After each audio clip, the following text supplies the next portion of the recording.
KYC न झालेल्या लाडक्या बहिणींसाठी अत्यंत महत्त्वाची बातमी आहे। ज्यांची केवायसी बाकी आहे त्यांना पुन्हा संधी देण्यास सरकारची तयारी आहे। ज्यांना केवायसी करायची असल्यास विंडो ओपन करण्यासाठी सुद्धा तयार असल्याचं मुख्यमंत्र्यांनी सांगितलं। केवायसी अभावी 60 लाख लाडक्या बहिणींचा लाभ बंद झालाय। लाडक्या बहिणींच्या केवायसी बाबत मुख्यमंत्र्यांनी महत्त्वाचे संकेत दिलेले आहेत। आपण हे सांगितलं होतं केवायसी करून घ्या, म्हणजे जे काही माहिती तुम्ही सादर केलेली आहे ती आतापर्यंत सत्य मानण्यात आली, आता त्याची कागदपत्र द्या। पण मोठ्या प्रमाणात केवायसी झाली नाही। जवळपास 9 महिने सातत्याने पाठपुरावा केल्यानंतरही ज्यांनी केवायसी केली नाही ते अर्थातच कुठला तरी एखादा निकष पार पाडत नाही, म्हणून त्यांनी केवायसी केली नाही। 1,70,00,000 महिला ज्या आहेत या निकष पूर्ण पार करतात, त्यांची केवायसी झालेली आहे, त्यामुळे त्यांना लाडक्या बहिणीचे पैसे मिळतच राहतील। ज्यांनी केवायसी केली नाही त्यांना आता आम्ही पैसे देणार नाही। आणि आजही यांच्यापैकी कोणी जर केवायसी करणार असेल तर आम्ही विंडो ओपन करायला तयार आहोत आणि त्यांना लाभ द्यायला तयार आहोत। ज्या महिला केवायसी करायला तयार असतील त्यांच्यासाठी पुन्हा ई-केवायसीची विंडो सुरू करण्याची तयारी असल्याचं फडणवीस म्हणाले। केवायसी पूर्ण केली त्या लाडक्या बहिणींचे पैसे मिळत राहतील। अपात्र लाडक्या बहिणींकडून पैसे वसूल करणार नाही असं फडणवीसांनी म्हटलंय।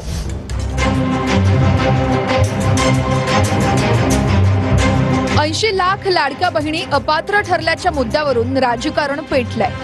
मात्र या 80 लाख लाडक्या बहिणींकडून सरकार पैसे वसूल करणार नाहीये अशी घोषणा मुख्यमंत्री फडणवीसांनी केली आहे। मात्र या योजनेचा लाभ 14,000 पुरुषांनी घेतलाय। त्यांच्याकडून सरकार पैसे वसूल करणार असल्याचंही फडणवीसांनी म्हटलंय। ई-केवायसी तसेच निकषांची पूर्तता न केल्यामुळे 80 लाख लाडक्या बहिणी अपात्र ठरल्यात। योजना सुरू झाल्यानंतर आपण त्याचं केवायसी सुरू केलं आणि वेगवेगळे जे डेटाबेस होते त्याच्याशी कंपॅरिझन सुरू केलं, ज्याच्यामध्ये सरकारचे जे काही कर्मचारी आहेत त्यांचं जिथनं पेमेंट होतं त्या पोर्टलमधनं आपण माहिती घेतली। जो काही आपला परिवहन विभाग आहे त्याच्यामध्ये मोटरची ओनरशिप कोणाकडे आहे, 4 व्हीलरची, याच्या डेटाबेसची माहिती घेतली। रेशन कार्ड याच्या डेटाबेसची माहिती घेतली आणि ही सगळी माहिती आपण ज्यावेळेस कोलेक्ट केली त्यावेळी असं लक्षात आलं की 5 लाख लोक असे आहेत ज्यांच्या घरी सरकारी नोकरी आहे। 14,000 तर पुरुषच निघाले। जवळपास 10 लाख असे निघाले की ज्यांचं उत्पन्न 2.5 लाखापेक्षा जास्तीचं आहे। अशा वेगवेगळ्या डेटाबेसमध्ये जे लोक अपात्र झाले त्यांना आपण अपात्र केलेलं आहे। त्यासोबत आपण हे सांगितलं होतं केवायसी करून घ्या, म्हणजे जे काही माहिती तुम्ही सादर केलेली आहे ती आतापर्यंत सत्य मानण्यात आली, आता त्याची कागदपत्र द्या। पण मोठ्या प्रमाणात केवायसी झाली नाही। आता एक गोष्ट आपण लक्षात घ्या की ज्यांना अर्ज करता येतो, सेल्फ सर्टिफिकेशन करता येतं, त्यांना केवायसी करता येत नाही असं मानणं काही योग्य नाही। पण जवळपास 9 महिने सातत्याने पाठपुरावा केल्यानंतरही ज्यांनी केवायसी केली नाही ते अर्थातच कुठला तरी एखादा निकष पार पाडत नाही, म्हणून त्यांनी केवायसी केली नाही। आणि म्हणून हे जे काही आता या ठिकाणी जवळपास जे काही तुम्ही सांगितलं 60 लाख 80 लाख जो काही आकडा तुम्ही दिलेला असेल, तर ते लोक या योजनेच्या पात्रतेचे निकष हे पूर्ण करताना दिसत नाही। जवळपास 1,70,00,000 महिला, थोडं आकडा कमी अधिक असेल 3-4 हजार, पण 1,70,00,000 महिला ज्या आहेत या निकष पूर्ण पार करतात, त्यांची केवायसी झालेली आहे, त्यामुळे त्यांना लाडक्या बहिणीचे पैसे मिळतच राहतील। ज्यांनी केवायसी केली नाही त्यांना आता आम्ही पैसे देणार नाही, पण त्यांना दिलेले पैसे आम्ही वसूलही करणार नाही। मात्र 14,000 ज्या पुरुषांनी पैसे घेतलेले आहेत त्यांच्याकडनं मात्र पैसे हे वसूल केले जातील। त्यामुळे नीट सायंटिफिक प्रोसेसने या सगळ्या गोष्टी केल्या आहेत आणि आजही यांच्यापैकी कोणी जर केवायसी करणार असेल तर आम्ही विंडो ओपन करायला तयार आहोत आणि त्यांना लाभ द्यायला तयार आहोत। आजही ज्यावेळेस आपण जेवढ्या लाडक्या बहिणींना लाभ देतो, देशातल्या कुठल्याही योजनेपेक्षा आजही सर्वात मोठी योजना ही महाराष्ट्राची आहे। आजही देशामध्ये एवढा लाभ 1,70,00,000 कुठलंच राज्य देत नाही जे महाराष्ट्र देत आहे. 80 लाख लाडक्या बहिणी योजनेतून बाद झालेल्या आहेत. ई-केवायसी नंतर या महिलांना अपात्र करण्यात आलेला आहे. राज्यातल्या लाडक्या बहिणींना धक्का.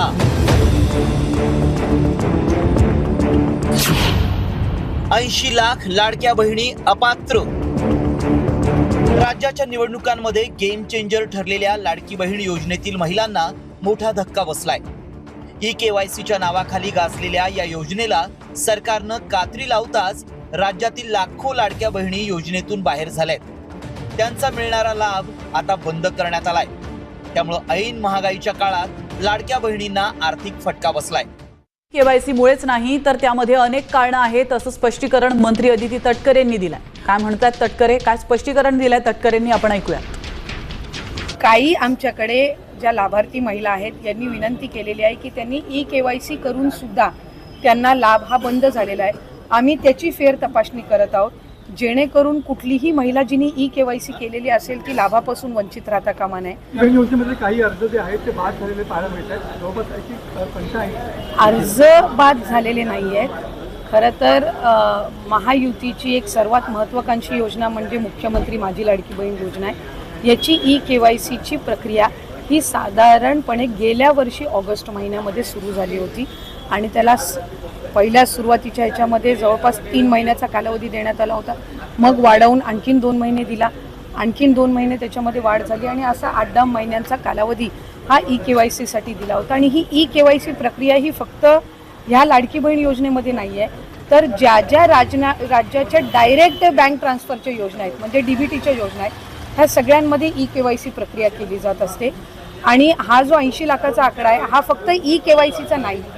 यात ई-केवायसीचे काही महिला असतील ज्यांनी ई-केवायसी केलेली नसेल इतक्या मुदतीत सुद्धा तेही आहेत. काही आम्हाला गेल्या 10-10.5 महिन्यापासून आम्ही एक IT विभागाचा म्हणजे इन्कम टॅक्सचा आम्ही जो आकडा ज्यांचं उत्पन्न 2.5 लाखापेक्षा जास्ती आहे हा डेटा जो आहे हा आम्ही त्या ठिकाणी मागवलेला होता. त्याला साधारणपणे 10-11 महिन्याचा कालावधी गेला तर त्या जवळपास एक 11, 11.5, 12 लाख हा तो डेटा याच्यामध्ये 80 लाखामध्ये समावेश आहे. याच्यात 4.5 पावणे 5 लाख अशा महिला आहेत ज्या 65 वयोगटाच्या पुढे गेलेल्या आहेत जे वयाचं निकष आहे तर त्यामध्ये असतील. त्याच्यानंतर याच्यात सरकारी कर्मचारी ज्यांनी लाभ घेतला होता ते काही हजारांमध्ये होते, 14,000-14,500 हजार असतील. त्यांच्याकडून वसुली जी आहे ही गेल्या 8 महिन्यापासूनच सुरू आहे. त्याच्यामुळे ते याच्यामध्ये आहेत. तर अशा पद्धतीनं काही नमो शेतकरीचे आहेत जे नमो शेतकरीचाही लाभ घेत होते याचाही घेत होते. तर अशा पद्धतीनं ते साधारणपणे हा आकडा आहे. याच्यात सुद्धा काही आमच्याकडे ज्या लाभार्थी महिला आहेत यांनी विनंती केलेली आहे की त्यांनी ई-केवायसी करून सुद्धा त्यांना लाभ हा बंद झालेला आहे. आम्ही त्याची फेर तपासणी करत आहोत जेणेकरून कुठलीही महिला जिने ई-केवायसी केलेली असेल ती लाभापासून वंचित राहता कामा नये. त्याच्यामुळे राज्याचे मुख्यमंत्री देवेंद्र फडणवीस साहेब, एकनाथजी शिंदे साहेब, आदरणीय सुनेत्रा काकी असतील, मंत्रिमंडळ असेल यांच्या याच्याने आपण ती ज्यांनी ई-केवायसी केलेली आहे पण त्यांचा कदाचित काही कारणास्तव टेक्निकल अडचणीमुळे लाभ बंद झाला असेल ती आम्ही करतोय. काही अशा आहेत ज्यांनी संजय गांधी निराधार योजना आणि लाडकी बहीण योजना ह्या दोन्हीमधून जे लाभ घेत होते ते छाननीमध्ये कट झालेले आहेत. पण त्यांना दोन्हीपैकी एका योजनेचा कंपल्सरी लाभ हा आपण देणारच आहोत. त्याच्यामुळे जे अशा बाय डिफॉल्ट दोन्हीकडे लाभ घेत होते आणि दोन्हीकडनं त्यांची नावं कट झालेली आहेत त्यांना दोन्हीपैकी एका योजनेमध्येच तरी 100% त्याचा शासकीय ह्या योजनांचा लाभ हा मिळणार आहे. काही RTOच्या संदर्भामध्ये तक्रारी केलेल्या आहेत. यातल्या 80 लाखामधल्या जवळपास 3-3.25 लाख हे RTOचे आहेत ज्यांचे वाहनं आहेत पण ते लाभ घेत होते. हा एक 6-8 महिन्यापासून डेटा मिळालेला आहे असा कन्सॉलिडेट करून आहे. पण त्यातल्याही काही लाभार्थ्यांनी म्हटले की आमच्या नावाने म्हणजे निवेदनं आलेली आहेत की आमच्या नावाने कुठलंही वाहन नाही आहे तर त्याची फेर तपासणी होईल. तर त्या पद्धतीनं आहे. आणि साधारणपणे ज्यांनी ई-केवायसी चुकवलेली होती त्यांना 30 एप्रिलपर्यंतची मुदत ही देण्यात आलेली होती दुरुस्ती करण्याची. त्यामुळे असं आहे. आणि अजूनसुद्धा फेब्रुवारी मार्च महिन्याचा लाभ हा आम्ही गेल्या आठवड्यापासून वितरित करायला सुरुवात केली आहे. त्यामुळे हा आकडा किती असेल म्हणजे वितरित केल्यानंतर हा 7-8 दिवसाच्या कालावधीमध्ये लक्षात. सगळ्या प्रकाराबाबत महिला आणि बालविकास मंत्री अदिती तटकरे यांनी काय स्पष्टीकरण दिलेलं आहे पोस्ट करून ते आपण पाहूया. लाडकी बहीण योजनेत अर्ज बाद झालेले नाहीत. 80 लाखांचा आकडा आहे तो ई-केवायसीचा नाही. यात ई-केवायसी केलेली नसेल त्या महिला असतील ज्यांचं उत्पन्न 2.5 लाखांपेक्षा अधिक आहे. त्या 11.5-12 लाख महिलांचा 80 लाखात समावेश आहे. ज्यांचं वय 65 वर्षांपेक्षा अधिक अशा 5 लाख महिला आहेत, असं स्पष्टीकरण मंत्री आदित्य तटकरे यांनी दिलंय. ई-केवायसी दुरुस्तीसाठी दिलेली मुदत 30 एप्रिलला संपली. मुदतीत ई-केवायसी पूर्ण न करणं किंवा नोंदी अद्ययावत न करणाऱ्या महिला योजनेतून बाद झाल्या. योजनेसाठी अर्ज करताना अपूर्ण किंवा चुकीची कागदपत्र सादर करणाऱ्या महिला योजनेतून बाहेर झाल्या. शासनानं निश्चित केलेली पात्रता आणि उत्पन्नाच्या निकषामुळे या महिला अपात्र झाल्या. अर्जातील वैयक्तिक माहिती आणि बँक खात्याच्या माहितीत तफावतीचाही फटका बसलाय. अपात्र लाभार्थी शोधण्यासाठी सुरू करण्यात आलेली ई-केवायसी मोहीम 30 एप्रिल रोजी अधिकृतपणे संपली आहे. ज्या महिलांची ही प्रक्रिया अपूर्ण राहिली होती त्यांना मुदतवाढ मिळणार नाही हेही स्पष्ट झालंय.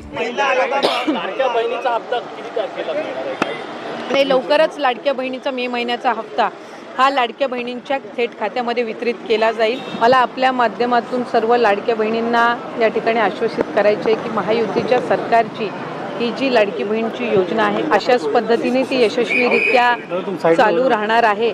लाडक्या बहिणींसाठी एक आनंदाची बातमी हप्ता आहे तो लवकरच लाडक्या बहिणींच्या खात्यामध्ये आता जमा होणार असल्याची माहिती मिळते.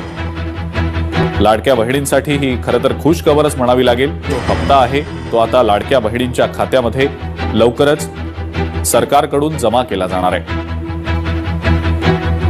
लाडक्या बहिणींसाठी मोठी गुड न्यूज आलेली आहे. लाडक्या बहिणींनो, तुमचा मार्च आणि एप्रिल महिन्याचा हप्ता जमा झालाय की नाही कमेंट बॉक्समध्ये सर्वांनी कमेंट करून नक्की सांगा. आलेला असेल तर हो धन्यवाद म्हणून नक्की पाठवा, आले नसेल तर नाही म्हणून देखील पाठवा. कारण की बघा तुमच्यासाठी महत्त्वाची बातमी आलेली आहे. मार्च आणि एप्रिलचे 3,000 रुपये तुमच्या खात्यामध्ये जमा होणार आहेत. 730 कोटी रुपयांचा निधी जो आहे तो मंजूर करण्यात आलेला आहे. याचा शासन निर्णय म्हणजेच याचा GR जो आहे या ठिकाणी प्रसिद्ध झालेला आहे. त्याच्याबद्दलचीच महत्त्वाची अपडेट आपण बघणार आहोत. तर बघा लाडकी बहीण योजना ही राज्य सरकारची एक प्रमुख आणि कल्याणकारी योजना आहे, ज्या अंतर्गत पात्र महिलांना दर महिन्याला 1500 रुपयाची मदत या ठिकाणी दिली जात आहे. मात्र मार्च आणि एप्रिल महिन्याचा या ठिकाणी लाभ जो आहे लाभार्थ्यांना या ठिकाणी मिळालेला नव्हता. त्या संदर्भातली महत्त्वाची अपडेट आलेली आहे, त्याचीच माहिती आपण बघणार आहोत. बघू शकता 20 मे 2026 ला लाडकी बहीण योजनेसंदर्भातला महत्त्वाचा GR जो आहे तो प्रसिद्ध करण्यात आलेला आहे. पाहू शकता मुख्यमंत्री माझी लाडकी बहीण योजनेसाठी सन 2026-27 या आर्थिक वर्षामध्ये निधी वितरित करण्याबाबतचा हा GR जो आहे महाराष्ट्र शासन सामाजिक न्याय विशेष सहाय्य विभागाचा प्रसिद्ध करण्यात आलेला आहे. याच्यामध्ये महत्त्वाचं या ठिकाणी काय देण्यात आलेलं आहे बघू शकता आपण. या ठिकाणी मार्च 2026 करिता 365 कोटी रुपये आणि एप्रिल 2026 करिता 365 कोटी रुपयांचा निधी जो आहे तो मंजूर करण्यात आलेला आहे. एकूण 730 कोटी रुपयांचा इतका निधी जो आहे विभाग प्रमुख म्हणून महिला व बालविकास विभाग सचिव यांना या ठिकाणी अर्थसंकल्पीय निधी वितरण प्रणालीवरती हा निधी जो आहे तो या ठिकाणी वितरित करण्यात आलेला आहे. याला शासन मान्यतेची या ठिकाणी मान्यता देण्यात आलेली आहे. त्याचा GR जो आहे या ठिकाणी हा प्रसिद्ध करण्यात आलेला आहे. याच्यामध्ये संपूर्ण माहिती या ठिकाणी त्यांनी दिलेली आहे. या GR ची लिंक तुम्हाला डिस्क्रिप्शन बॉक्समध्ये दिलेली आहे किंवा महाराष्ट्र शासनाच्या अधिकृत वेबसाईटवरती देखील हा GR जो आहे 20 मेला प्रसिद्ध करण्यात आलेला आहे. तर बघा राज्य सरकारची महत्त्वाकांक्षी मुख्यमंत्री माझी लाडकी बहीण योजनेतील लाभार्थी महिलांसाठी ही महत्त्वाची बातमी आहे. लाडकी बहीण योजना ही राज्य सरकारची एक प्रमुख कल्याणकारी योजना आहे, ज्या अंतर्गत पात्र महिलांना दरमहा 1500 रुपयाची मदत या ठिकाणी दिली जाते. मात्र मार्च आणि एप्रिल महिन्याचा लाभ या ठिकाणी लाभार्थ्यांना मिळालेला नव्हता. त्यांच्यासाठी आता महत्त्वाची या ठिकाणी बातमी आलेली आहे. तर बघा मार्च आणि या ठिकाणी एप्रिल महिन्यासाठी एकत्रित निधी जो आहे एकत्रित GR जो आहे तो या ठिकाणी प्रसिद्ध करण्यात आलेला आहे. वित्त विभागाने सन 2026-27 या आर्थिक वर्षाकरिता निधी या ठिकाणी वितरणाची कार्यप्रणाली ठरवून दिलेली आहे. त्यानुसार वित्त विभागाने दिलेल्या मान्यतेनुसार मुख्यमंत्री माझी लाडकी बहीण या योजनेसाठी या लेखा शीर्षकाखाली महिला लाभार्थ्यांना मार्च 2026 करिता 362 कोटी आणि एप्रिल 2026 करिता 365 कोटी असे मिळून 730 कोटी रुपयांचा निधी जो आहे या ठिकाणी प्रशासकीय विभाग प्रमुख म्हणून सचिव महिला व बालविकास विभाग यांना अर्थसंकल्पीय निधी वितरण प्रणालीवरती या ठिकाणी हा निधी जो आहे तो वितरित करण्यास शासनाने मान्यता प्रदान केलेली आहे. तर असा शासन निर्णय जो आहे तो या ठिकाणी जाहीर करण्यात आलेला आहे. तर लाडक्या बहिणींना आता मग 3000 रुपये भेटणार का? तर बघा, मार्च आणि एप्रिल महिन्याचा लाभ हा लाडक्या बहिणींना भेटलेला नव्हता, त्यांना आता हा लाभ भेटणार आहे. सरकारने 730 कोटी इतका निधी जो आहे तो मंजूर केला गेलेला आहे. त्यामुळे त्या काही दिवसातच लाडक्या बहिणींच्या खात्यामध्ये आता मार्च आणि एप्रिल महिन्याचे 1500 मिळून या ठिकाणी 3000 रुपये जमा होऊ शकतात. मात्र हे हप्ते जे आहेत ते एकत्रित भेटतील का वेगवेगळ्या तारखेला भेटतील याबाबत अधिकृत अजून कुठलीही सूचना देण्यात आलेली नाही. परंतु भरपूर साऱ्या लाडक्या बहिणींना जे आहेत त्या ठिकाणी पैसे जमा व्हायला देखील सुरुवात झालेली आहे. टप्प्याटप्प्याने हे पैसे जे आहेत ते जमा होत आहेत. तुम्हाला देखील हे पैसे जे आहेत ते जमा झालेले असतील. काही लाडक्या बहिणींना मार्च महिन्याचे पहिल्यांदा पैसे जे आहेत ते जमा झाले, लाभ जो आहे तो जमा झाला. त्याच्यानंतर एप्रिल महिन्याचे देखील काही लाडक्या बहिणींना लाभ जो आहे तो आता सध्या जमा होत आहे. म्हणजे टप्प्याटप्प्याने वेगवेगळ्या तारखांना या ठिकाणी हे पैसे जमा होत आहेत. एकत्रित 3000 रुपये न येता 2 महिन्याचे वेगवेगळे पैसे जे आहेत लाडक्या बहिणींच्या खात्यामध्ये सध्या जमा होताना दिसत आहेत. तर लाडक्या बहिणींनो, महत्त्वाचं म्हणजे या ठिकाणी हा GR जो आहे तो आता सध्या प्रसिद्ध करण्यात आलेला आहे, ज्याच्यामध्ये 730 कोटी रुपयांचा निधी जो आहे 2 महिन्यांसाठी एकत्रित या ठिकाणी मंजूर करण्यात आलेला आहे. आणि महिला आणि बालविकास विभागाकडे हे पैसे जे आहेत त्या ठिकाणी ट्रान्सफर करण्यात आलेले आहेत. सचिव महिला व बालविकास विभागांना अर्थसंकल्पीय निधी वितरण प्रणालीवरती वितरित करण्यास शासनाने मान्यता सध्या दिलेली आहे. तर लाडक्या बहिणींनो, तुमच्यासाठी या ठिकाणी ही महत्त्वाची बातमी होती. याबद्दल तुमचे अजून काही प्रश्न असतील तर कमेंट बॉक्समध्ये कमेंट करून नक्की विचारा. त्यासोबत पुढील सर्व अपडेट पाहण्यासाठी आपल्या या चॅनलला नक्की सबस्क्राईब करून ठेवा.